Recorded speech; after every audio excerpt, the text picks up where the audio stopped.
Hablar de fastidio, de aborrecimiento, de odio, de venganza entre los creyentes, pareciera que no debiera mencionarse y que todo debería fluir de una manera maravillosa en la vida. Pero no es así. Tanto Juan en la primera carta habla de es homicida el que aborrece a su hermano, y también todas aquellas reprensiones que se dan en las epístolas de Pablo y Pedro nos dicen que es algo que está allí con lo que el creyente debe tratar, una emoción redimida, que pueda convertirse en una virtud o al menos que pueda entender la razón de lo que se está sintiendo o percibiendo. A menudo el aborrecimiento es un sentimiento de impotencia frente a personas que tienen poder sobre nosotros. El odio puede enceguecer, puede provocar conductas irracionales que llegan hasta el asesinato real. Ya por su significado verbal, el odio tiene algo que ver con la persecución. Es como si el aborrecimiento persiguiera a alguien. Se acosa hasta la muerte a la persona que se aborrece. Y quien a su vez es acosado, se aborrece a sí mismo. Así que ese fastidio con respecto a otros, con respecto a extraños, con respecto a quienes consideramos personas amenazantes y que ponen en cuestión nuestra existencia, se da también en todos los estratos. Y el creyente debe tener un centinela en su alma, en su corazón, para que esto no se anide. Como hemos hablado de la amargura, crezca una raíz de amargura y crezca un sentimiento de expectativa a la venganza. Primera de Juan 3:15 dice, si ustedes se odian unos a otros, son asesinos. Y ya saben que ningún asesino puede tener la vida eterna. Estas son palabras que vienen de un eco de lo que ha dicho Jesús. Jesús va más allá de la acción, a anidar en el corazón este tipo de sentimientos. Y Jesús, en sus palabras hacia sus discípulos, como vamos a leer más adelante, nos dice que debemos manejar este sentimiento y convertirlo, si no en amor, por lo menos en tolerancia. El odio y el sentimiento de venganza están conectados. A menudo el aborrecimiento busca expresarse en la venganza. Y la escritura contiene numerosos relatos de venganza, solo por citar algunos que ya están conocidos. Caín, hace venganza de su hermano Abel asesinándolo, porque era el preferido. También Saúl. Saúl se venga de los sacerdotes que le habían ocultado la huida de David y los hace matar. Absalón se venga de Amón, quien había violado a su hermana Tamar y hace que lo mate. En fin, hay muchos escenarios en la escritura en donde muestran la crudeza a donde el odio puede llegar. La venganza es un sentimiento que pretende defendernos contra una injusticia y entonces establecer lo que es justo. Pero ese sentimiento de venganza siempre se vuelve contra nosotros mismos. Es más, el sentimiento de venganza se vuelve algo injusto. Por eso el Nuevo Testamento subraya siempre que solo a Dios le compete la venganza. El hombre no puede vengarse tampoco de quien le ha hecho injusticia. Puede procurar la justicia, pero es otra instancia quien ha de cumplir esa justicia. No es una palabra sencilla, lo sé. La cuestión es de dónde proviene ese sentimiento de venganza. ¿Es un impulso normal sano? Ante todo, el sentimiento de venganza se origina siempre en que nos sentimos heridos. Y surge ese sentimiento de cómo hacer daño a quien me ha herido para humillarlo. Y esos sentimientos de ir y venir se expresan a veces en imaginaciones agresivas. Se pinta el cuadro de cómo puede mostrar al otro su poder, de cómo humillarle, de cómo hacerle sufrir, y eso se guarda en el interior. Cuando esté la oportunidad, salta. Y cuando hay una ocasión oportuna, ahí está, para hacerse realidad. Antes de juzgar a los otros, hemos de buscar, de indagar, de examinarnos a nosotros mismos. También en nosotros se dan sentimientos de ese tipo.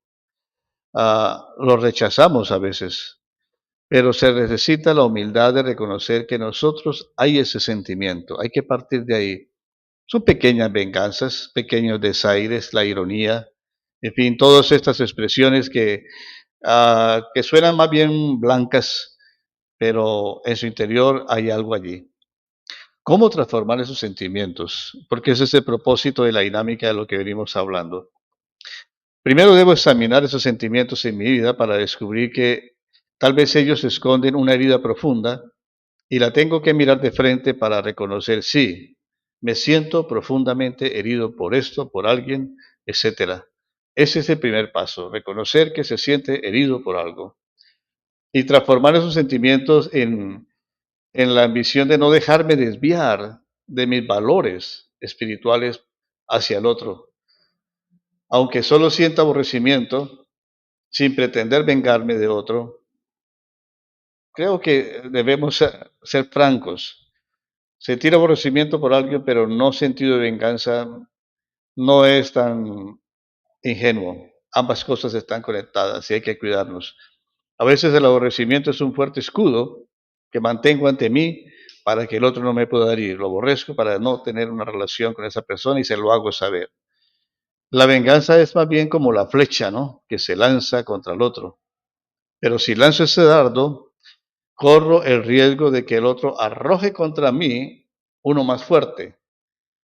O bien le acierto al otro, o puedo ser arrastrado ante un tribunal. Y ese tribunal son instancias que es la misma conciencia, la misma palabra, la misma voz del Señor que me dice, tienes que detener esto. Porque en la venganza no hay vencedores.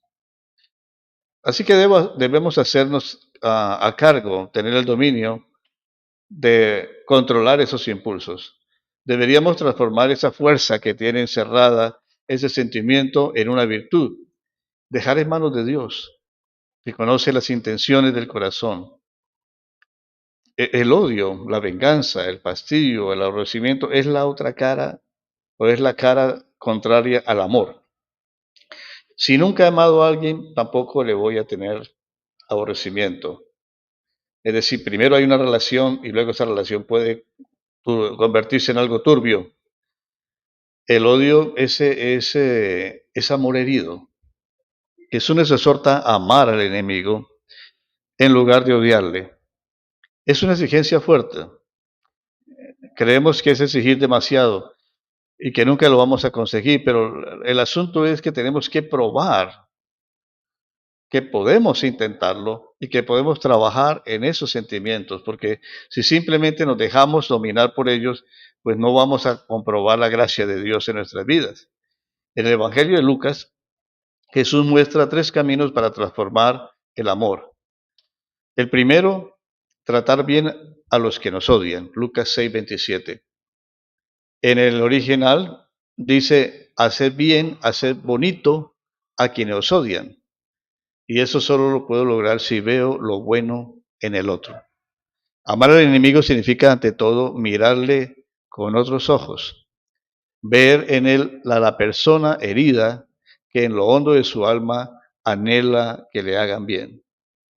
Cuando actúo bien con el otro, cuando lo trato de una manera buena y bonita, puedo cambiar su aborrecimiento. Y ese actuar generoso o compasivo de nuestra parte, bueno, no es simplemente un deseo, va más allá. Jesús es un sanador en todo aspecto del cuerpo, del alma. Dale pan a tu enemigo.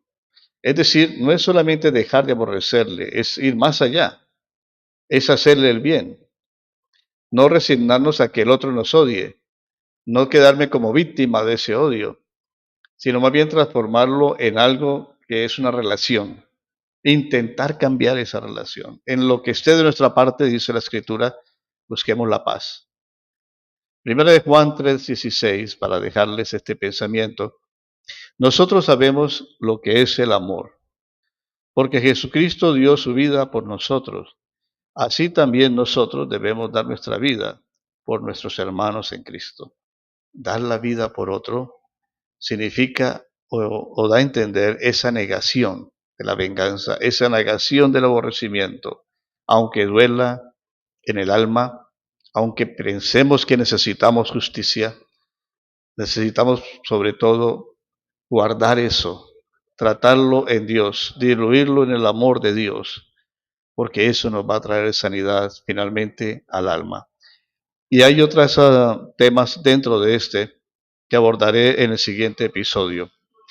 Gracias por atender el programa, gracias por compartirlo a otros. Dios bendiga siempre nuestras vidas y bueno, mientras pase este día, estemos contentos en el Señor.